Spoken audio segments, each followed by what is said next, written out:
Hi, my name's Pete Murphy, and what I'm about to tell you, you won't believe. I've taken the phone off the hook, and I've locked all the windows and doors, and hopefully we won't be disturbed. Who am I? Well, I'm the author of this book, Lazarus the Untold Story. It's available on Amazon, but you can't buy it in the shops. Why? Because it's been deliberately suppressed by other mainstream publishers, whether knowingly or unknowingly. What's it about? Well, it's about the end of the world. It tells the story of Lazarus brought back from the dead by Jesus of Nazareth in the year AD 33, along with a gift or curse of eternal life. Lazarus is given chameleon-like powers to infiltrate times and places in history, and to prevent the demons from entering and bringing it to a premature end. Lazarus tells us about as a young man, as he stands at the back of the crowd, his head hung in shame, shaking with fear, watching his Lord and Master being crucified. And what does he do? Absolutely nothing. And at the end, propelled by a force unbeknown to him, he picks up the broken spear. And it's this sacred weapon that helps him prevent the demons from entering the world. We fast forward to London, England in 1990.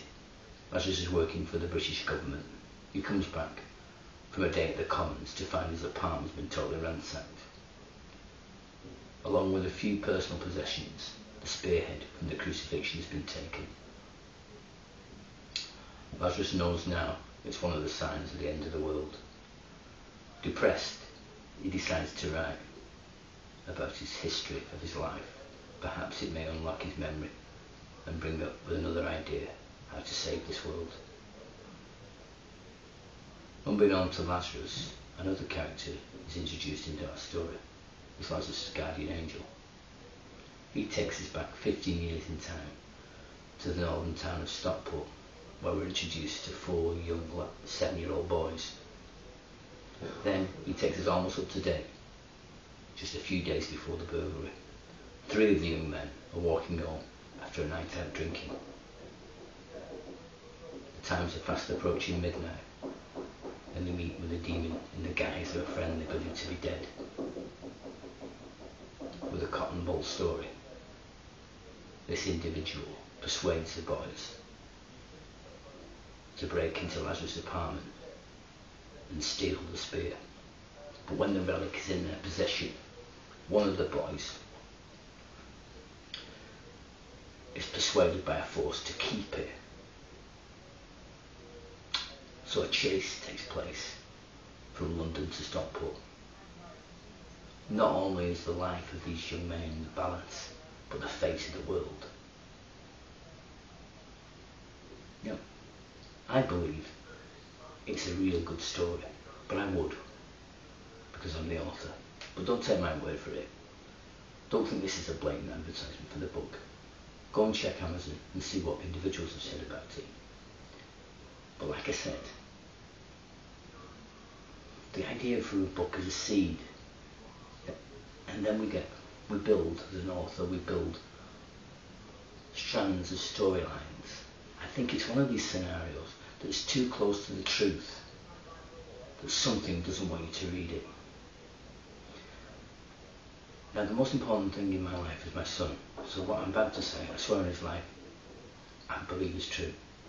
2 years ago, when I finished the book, I found an article written by St. Isaac Newton in the 16th century, that he said the world will end at 2060 or just after. Well, I'd ended the world at 2065. When people asked me why I give this date, I said I was giving Manchester City enough time to win the Premiership. But I threw a dart into infinity and was 5 years out from Sir Isaac Newton. Honestly, I'd never seen that. You may dismiss that as a coincidence. Well, here's another fact that I believe the world is ending. And you can check this up on the internet. Another great mind from history, Einstein, says that if one creature dies, man will only survive for 4 years afterwards, and that creature is the bee. Now the bee is a very unusual creature, because unlike man, who's totally selfish and only thinks of self-survival, the bee is unselfish. If a worker bee is feeling unwell, he will not go back to the hive, he will fly off and die. Now in North America in the present time, they're transporting hives to pollinate fields. This is distressing the young bees, and they're dying off. The others are being attacked by a parasite. Now they're working out that if this carries on, within the next 10 years, the North American bee population will be extinct. Now here's the most important one that will make the hairs on the back of your neck stand on edge. And I'm about to tell you, you'll not believe it.